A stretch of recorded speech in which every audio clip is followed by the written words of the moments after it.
Corp is one of those highly lucrative old school bosses, and for good reason, I'd say. A boss that a lot of people seem to want to do, but not that many people actually end up doing.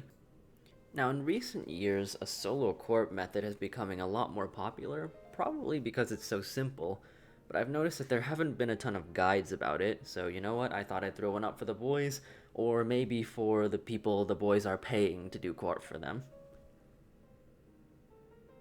To do this Corp method, you're going to need 82 construction. There's no way around it. You need the Ornate Rejuvenation pool in your house, as well as a first tier jewelry box. If you're an Iron Man, you should also have 90 combat to access the Iron Man only instance. If you don't know how that works, basically, if you're an Iron meme above 90 combat, then anytime you go to the Corp Cave by any means, you're going to be in an Iron Man only instance where you'll only be approached by your fellow BTWs. That obviously makes it so you don't really have to worry about being crashed. As for other stats you should have, I would highly recommend having at least 90 in your combat stats. Solo Corp already takes a very long time. It's only 4 to 5 kills per hour, so you want to go in there with every advantage you have. And obviously 70 prayer for piety. If you don't have that and you're trying to do Corp, I don't really know what to tell you. You should get it. There are also a good few hefty item requirements.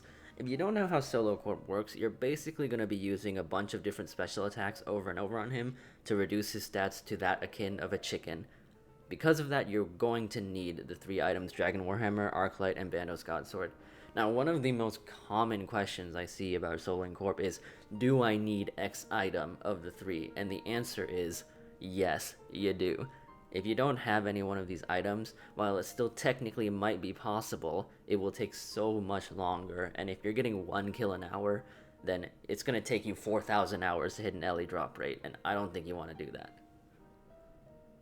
The Zamorakian Spear is also 100% required because the Corporeal Beast actually reduces damage from weapons that are not spears by 1/2 when used against him. Sure, there are other spears in the game, but if you want to kill the Corp with anything that even slightly resembles speed, you gotta use the Zami Spear. To quickly go over gear, there's 2 very pressing questions that I expect to get asked. Number 1 is, what about Elite Void? Now, Elite Void, generally, the difference between that and this setup is really not going to be that much, so if you want to take Elite Void, you're free to do so. Generally speaking, though, if you have a Nade is Not Face Guard and the Ferocious Gloves, it's going to be better than Elite Void, but it does depend a bit on your levels and specific setup as well. Elite Void does have better accuracy for speccing, though, so that's something to consider. The other question I expect to get asked is, why are you bringing a cannon with no cannonballs? Well, the reason is because it's really just a courtesy thing.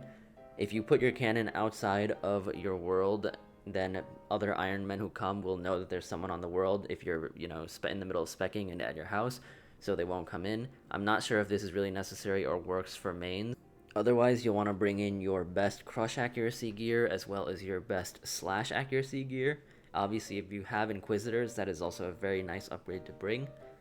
I personally don't think there's any need for super combats because you don't need the defense part of the potion. And if you have an Elder Maul, that's also worth bringing for reasons I'll explain later. Of course, you can pretty much downgrade whatever you want here. You can use Black D'hide instead of Karil's if you don't have it, just up to whatever you have. So when you do a Corp kill, you're going to spend the first maybe around 8 minutes of it just specking the Corp down repeatedly by running in, specking it, teleporting to your house, recharging your spec, and going in again. Now there is of course a very specific order and method to the specs that you perform, and if you don't care about why you're doing it, then just memorize these numbers. 3 Dragon Warhammer specs, hits by the way of course, followed by 20 Arclight hit specs, and then followed by 200 BGS damage. Now, if you don't have a third-party client, you're going to have to be tracking this in your head, which is not that difficult, but a bit inconvenient, so I'd highly recommend having a third-party client and having the special attack trackers on, just to make it easier for you, so you don't have to do anything in your head by yourself. If you don't care about why you're speccing, you can go ahead and skip ahead, but for the people that do care, I will explain, and it might be helpful to know because you'll know exactly what you're at risk of, and it also might even help you create your own strategies for soloing Corp. So the Dragon Warhammer is only there to reduce the defense so that you can actually hit your Arclight specs, since obviously the Arclight is a very weak weapon by itself, and it will be very, very hard to hit on 310 defense. So after 3 Dragon Warhammer specs, you've lowered his defense to 107, which just makes it easy to hit with Arclight. The 20 Arclight specs will reduce his attack strength and defense to 0, so at that point his melee attacks are no longer really doing that much damage, but of course, his magic attack is still at full potency, so that's something you have to keep in mind. It's not until you start BGSing that you reduce his magic. Because of that, it's not going to be safe running in until you're pretty much almost done with your BGS specs. You should also keep in mind that the BGS's damage against Corp is halved, but you still reduce Corp's stats by the amount you would have hit. So for example, if you're going to hit a 60, but you hit it 30 because obviously it gets halved, you don't reduce his magic by 30, you actually reduce it by 60. That's why you only do 200 BGS damage instead of 350 or 400. There are a few things I should probably tell you about Corp before you get started though. So namely, his max hit with magic is 65, and he also has a stomp attack where if you go under him, he has a chance of stomping you instantly for up to 51, which is very, very dangerous. The chance of getting KO'd when you're running into Corp can be pretty high, especially considering you're going to be running in 25 to 30 times every single kill. Now when you have Protect from Magic on, it will reduce his max hit to around 44, which is much safer, but just keep in mind that if you die here, not only does it cost you a lot of time, but you also have to pay for it and when you loot your grave. And then of course, you're also going to have to waste the time standing there picking your stuff up. So it's just a big loss to die here. If you're ever at risk of death, you're sitting below his max hit, or you're afraid you might get stomped or something because he can move around a little randomly sometimes, just teleport out. It's not worth the time dying. You can just teleport out, instantly restore your stats, and try to spec it again. Once you're finally done specking down Corp, you can start a kill. Now to start off with, make sure that both your Zami Spear and your Crystal Halberd, if you brought them, are both on stab, otherwise they won't do full damage. And if you have any spec left, you can throw some Chali specs in right away. Okay, now here comes the most difficult part of the kill, so you guys are going to want to pay close attention to this one.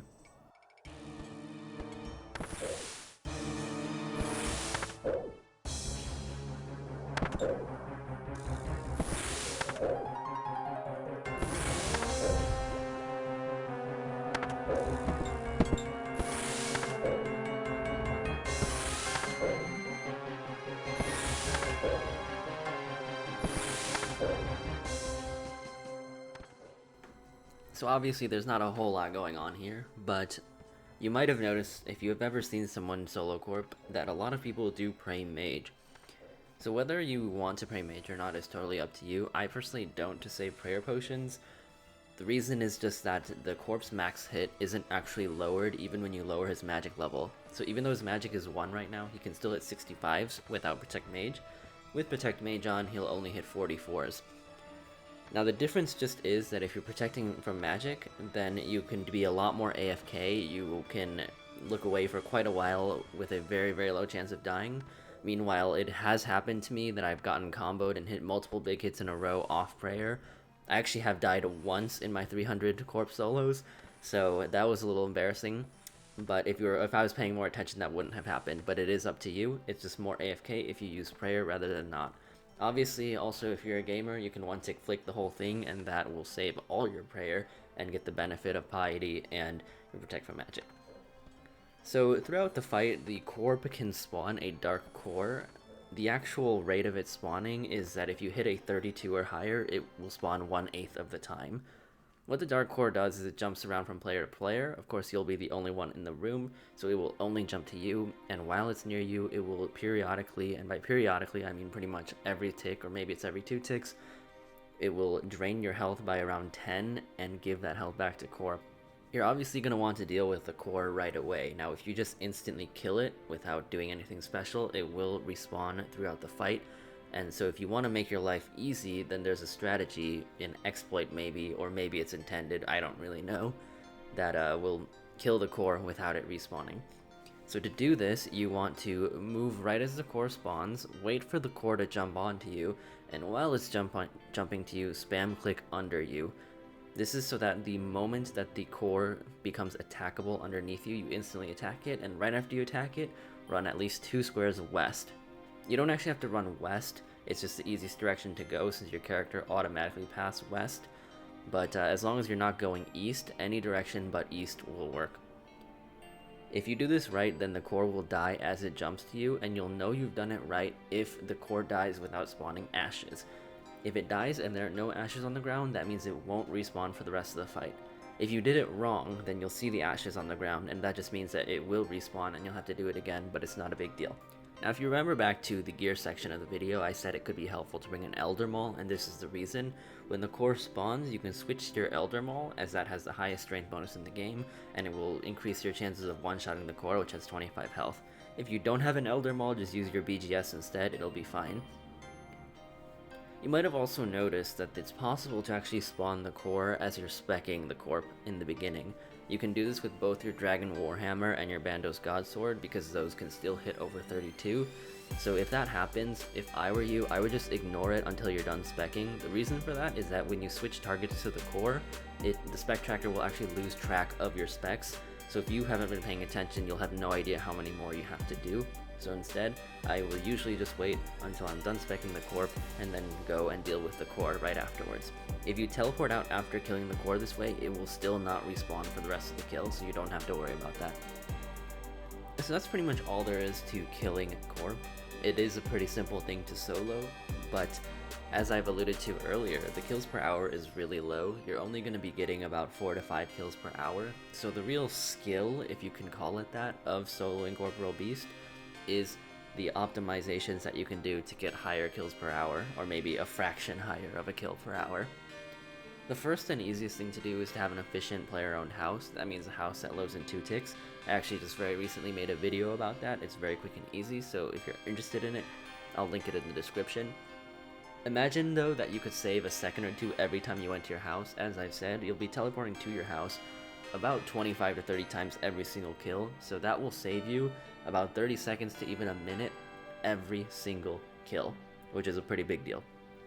Also, if you're setting up a cannon outside of the room to mark your world, instead of waiting for your cannon to almost break and then picking it up and putting it back down, you can just let it break, and from then you have a 10-minute time period where you can still just left click to repair it and reset the timer. That saves you a lot of time from putting it back down again. Another thing that's really important is just avoid death. I know that sounds very simple, but as I said earlier, it is a pretty big time sink when you die here. And then also the last tip I can give is to go to the Camelot Bank, as those use air and law runes, which are already in your rune pouch. Instead of teleporting to your house and then teleporting to a different bank, you can just teleport straight to Camelot Bank, and then get back to the Corp Cave before the next kill spawns if you're fast enough. Otherwise, if you're wondering how I use my strength and attack potions, I use my attack potion, 1 dose of attack potion as I'm going into Warhammer spec, then I'll drink my first dose of super strength as I start BGS specking, because the only time you actually need strength is when you're using your BGS specs, as for the other specs, the damage you deal doesn't actually matter. You just need to hit them. Then as the kill starts, I will drink another dose of super attack and super strength to repop back up, and that's how I use the potions. Otherwise, that's all you really need to know, and I wish you luck, because this grind can be a very, very long one, especially if you get unlucky. It's also a pretty prestigious grind, since it's something that only really late game Iron Men get to, and none of the items are really necessary, but they are all very, very cool. So, good luck.